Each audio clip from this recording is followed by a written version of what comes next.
Si sente spesso parlare di cinema, soprattutto di piccole sale, che chiudono perché non riescono a sostenere i costi del passaggio dall'analogico al digitale. Bene, esistono dei contributi europei stanziati proprio per la digitalizzazione delle sale cinematografiche. La Giunta regionale ha approvato un bando rivolto alle piccole e medie imprese che esercitano l'attività di proiezione cinematografica situate in territorio veneto.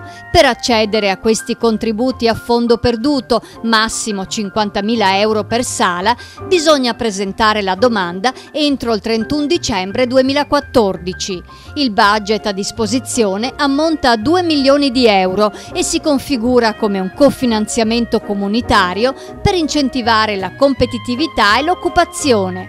Scopo del bando è sostenere l'innovazione degli impianti, il passaggio dalle vecchie apparecchiature ai nuovi proiettori digitali, un cambiamento tecnologico che in breve tempo eliminerà del tutto l'uscita dei film in pellicola. Per info regioneveneto.it